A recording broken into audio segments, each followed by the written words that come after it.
د قوشتېپې کانال په اړه لنډ معلومات. ولې ګاونډي هېوادونه د قوشتېپې کانال له جوړېدو څخه ویره لري؟ ولې د قوشتېپې کانال نړۍ حیرانه کړې ده؟ قوشتېپې کانال طرحه د چا وه؟ قوشتېپې کانال څومره اوږدوالی لري؟ د قوشتېپې کانال څومره کار پای ته رسېدلی او څه ګټه لري افغانستان ته؟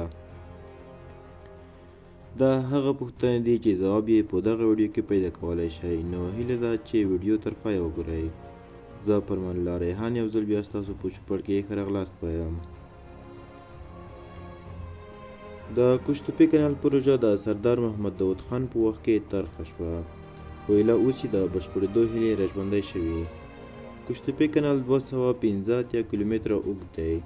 د بلخ ولایت کلدارې ولسوالۍ د امولې سیند څخه پیلیږي او د فاریاب ولایت اندخوی ولسوالۍ کې ختمیږي. سور یې 106 متره او ژوروالی 8.5 متره دی.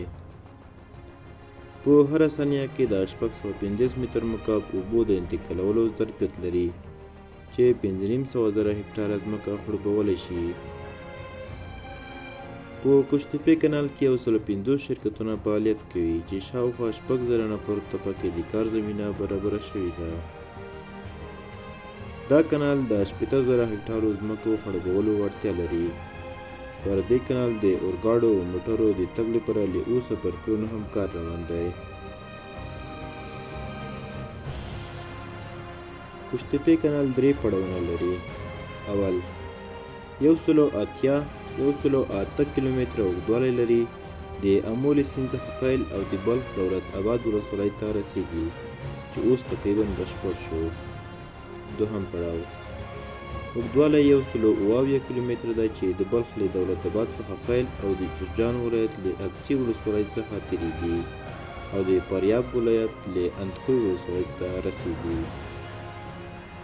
دریم پړاو پر زراعتي ځمکو د فرعي کانالونو د تقسیم دی چې د لومړي پړاو د بشپړتیا لپاره 1 کال او د پاتو 2 پړاوونو لپاره 15 کاله وخت په نظر کې نیول شوی دی. د قوشتېپې کانال افغانستان ته کومې ګټې لري؟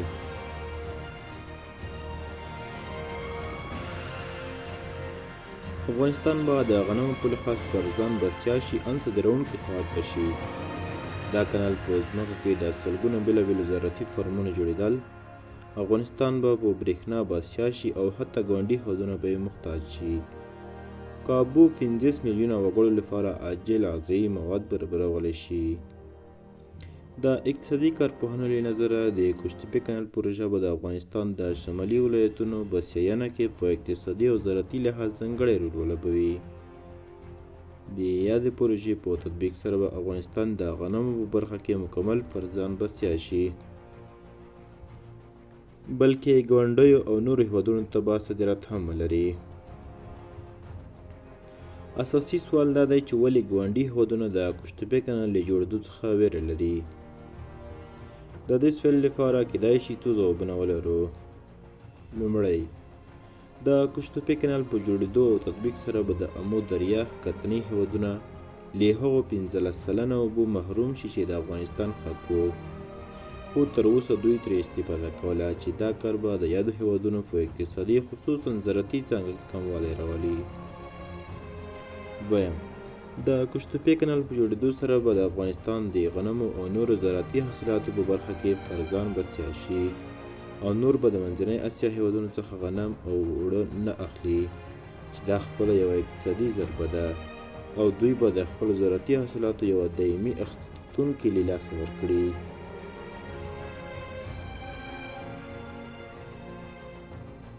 دریم، افغانستان یو زراعتي هېواد دی او داسې حاصلخیزه ځمکې لري چې که په سمه توګه وکارولی شي نو علاوه پر دې چې خپل افغانستان په اقتصادي او زراعتي لحاظ بسیا شي، بلکې د یو زراعتي هېواد په توګه هم راټول کېدای شي. د یو صادراتي زراعتي هېواد په توګه د افغانستان راټول کېدل د منځنۍ اسیا هغو هېوادونو ته د منلو نه دی چې په سیمه کې د غنمو، اوړو او نورو زراعتي حاصلاتو مهم صادروونکي دي، ځکه دوی د زراعتي حاصلاتو بازار به اختلال او کموالی رامنځته شي. څلورم، افغانستان د منځنۍ اسیا او جنوبي اسیا ترمنځ د 4 لارې حیثیت لري، ځکه ګاونډي هېوادونه ویره لري چې که د کوشتپک او نورو کانالونو په جوړېدو سره افغانستان د زراعتي حاصلاتو یو صادراتي هېواد شي، نو یاد هېوادونه به په جنوبي اسیا کې د خپلو زراعتي حاصلاتو دایمي مشتریانو په دایمي توګه له لاسه ورکړي. ځکه هر هېواد هڅه کوي چې له هغه هېواد څخه واردات وکړي چې د مساحت لحاظه ورته نږدې او د ترانزیټي لحاظه ورته ارزانه تمام شي. نو د افغانستان په بسیا کېدلو به حتما د جنوبي اسیا هېوادونه د منځنۍ اسیا هېوادونه پر ځای افغانستان غوره کوي، چې په دې کار سره به د منځنۍ اسیا هېوادونه خپل مشتریان له لاسه ورکړي او د زراعتي حاصلاتو عایدات سرچینې به یې کمزورې شي.